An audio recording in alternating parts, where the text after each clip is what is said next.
पंजाब च 18 संगठनों वालों अपनी मंगां नूं लैके केंद्र ते सूबा सरकार के खिलाफ प्रदर्शन किया जा रहा है, जिस दे तहत गुरदासपुर च भी किसान मजदूर संघर्ष कमेटी ने 3 दिनों तक रेलवे ट्रैक जाम करना शुरू कर दिता है। अज दूजा दिन है। किसान ने आगुआं वालों यह कहा गया है कि अपनी मंगां नूं लैके असीं लगातार धरना प्रदर्शन ते बैठे हुए ने ते रेलवे ट्रैक ते किसान जथेबंदियां ਉਹ जाम लगा के बैठे हुए ने, जिस करके यात्रियों नूं भी काफ़ी परेशानियों का सामना करना पै रहा है।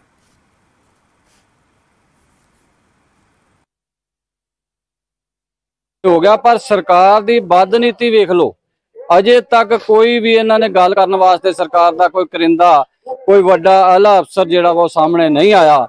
ये साडियां मंगां जिहड़ियां बिल्कुल जायज़ वा। भारत दे उत्तर भारत दे विच जिहड़ियां हड़ां दे प्रभावित करके लोग बहुत सारे लोगों का नुकसान होया, जिहड़ा असीं केंद्र सरकार तो मंग करते हैं भी 50,000 करोड़ रुपए का पैकेज विशेष पैकेज जिहड़ा वा वो हड़ प्रभावित इलाके नूं जिहड़ा वा दिता जावे। जिहड़े किसी परिवार का कोई जी मर गया वा उन्होंने 10 लाख का मुआवजा दिता जावे। जिस घर का कोई छत डिग पई आ जां घर डिग पिया वा उन्होंने 5 लाख का मुआवजा दिता जावे।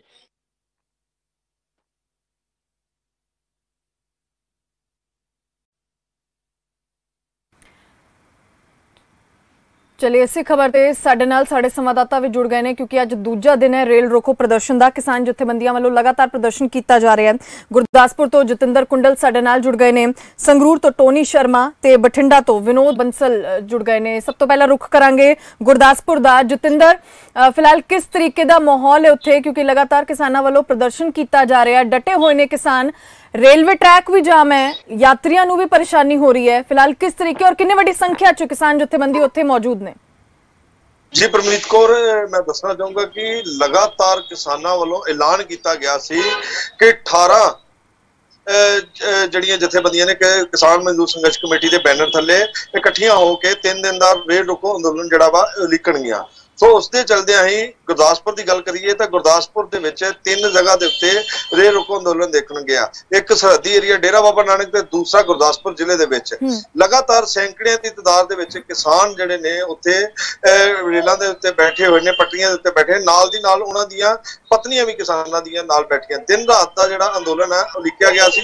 लगातार 3 दिन का इन्हां वालों जिहड़ा सी रेल रोको अंदोलन वो इन्हां वालों लिखिया गया सी, जिस दे चलदे अज दूसरे दिन भी उहनां वालों उस तरीके दे नाल बैठा गया वा रेलों के उत्ते। जेकर मंगां दी गल करिए तो इन्हां दीयां अहम मंगां ने, एक तो लखीमपुर की घटना जिहड़ी वापरी है उस घटना दे जिहड़े भी लोग ने जिहड़े भी दोषी ने उन्हां नूं जल्दी तो जल्दी फड़िया जाए तो बनदी सजा दी जाए। दूसरी मंग हड़ पीड़तां नूं लैके कि हड़ पीड़तां दे जिहड़े नुकसान होए ने जां जिन्हां दी मौत होई है उन्हां नूं मुआवजे दिते जाण।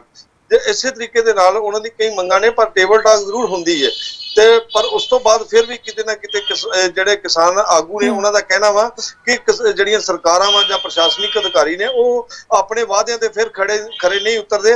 भरोसे दिते जांदे ने, आश्वासन दिते जांदे ने, पर उन्हां दे उत्ते खरे नहीं उतरदे।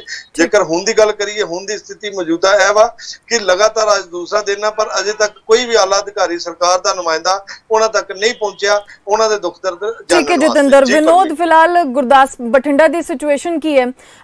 उत्थे कितनी वड्डी संख्या च किसान जथेबंदियां एकत्रित ने, रेलवे ट्रैक्स की की समस्या है उत्थे की यात्रियों को भी बहुत परेशानियों का सामना भी करना पै रहा है?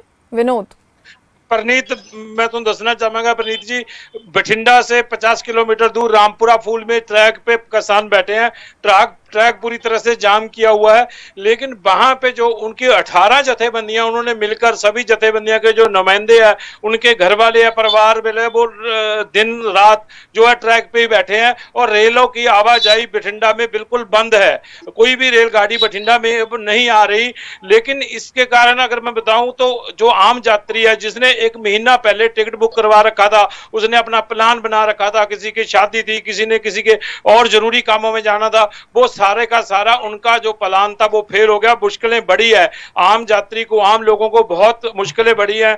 लेकिन इसके साथ परनीत मैं कहना चाहूंगा, जब किसान जथेबंदियां नाल असीं गल कीती, उन्होंने पूछा भी यात्रियों को परेशान क्यों किया जा रहा है, तो वो कहते भी ਇਹਦੀ ਜ਼ਿੰਮੇਵਾਰ भी सरकारां ने।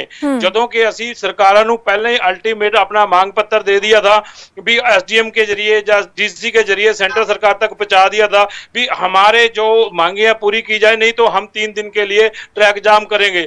लेकिन लेकिन उनकी तरफ से हमें ना ही कोई बुलाया गया, ना ही हमारी बातें सुनी गई। प्रनीत, वो कहते हैं भी हम जब किसान आंदोलन हुआ था वहां पे हमारे 700 किसान जो वहां पे शहीद हो गए थे, उनको 10-10 लाख रुपए का मुआवजा या उनके परिवार मेंबरों को जो नौकरी देने की बातें हो रही थी वो चाहिए। और उसके साथ ही बहुत बड़ी बात ये है भी पिछले दिनों पंजाब में जो बाढ़ का हालात थे, बहुत बड़ा प्रकरण है, बहुत फसल खराब हो गई थी, उसके लिए एक बहुत बड़ा वित्तीय पैकेज जो है केंद्र सरकार से मांग रहे हैं। पंजाब को 50,000 करोड़ रुपए का पैकेज दिया जाए जो किसान अपनी खेती आगे तोड़ सकन, और मजदूरों के लिए भी मुआवजे की मांग कर रहे हैं। लेकिन फिलहाल जो है प्रनीत, रेल की आवाजाही है बिल्कुल बंद है और यात्री परेशान ने, लेकिन वो किसान इसके साथ प्रनीत एक चीज और बताना चाहूंगा भी चंडीगढ़ में 18 जगह कल मीटिंग होगी, उस पे आगे की रणनीति क्या है। इसके बाद अगर 3 दिन का बंद किया, उसके बाद आगे उनका क्या विचार है भी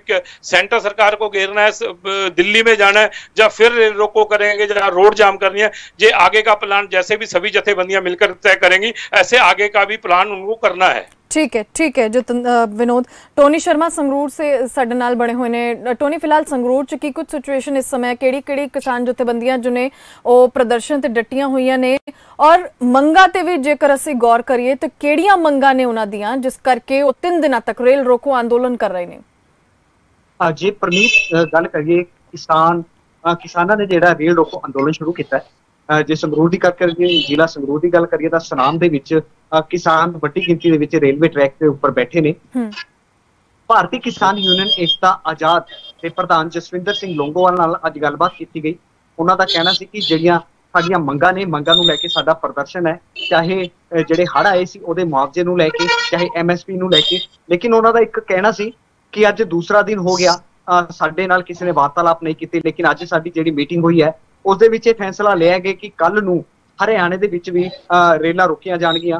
ते कल तीजे दिन की गल करिए तो तीजे दिन कल की मीटिंग भी होएगी। उस तो बाद जिहड़ी अगले दिन की रणनीति, अगली रणनीति है वो भी तय की जाएगी कि अगला एक्शन साडे वल्लों की कीता जाएगा। जी परनीत, टोनी, कल दी जो मीटिंग होनी है वो सिर्फ किसान जथेबंदियां ही वल्लों कीतियां जाणगीआं या फिर सरकार दे नुमाइंदे भी कोई इस मीटिंग दे अंदर जुड़नगे?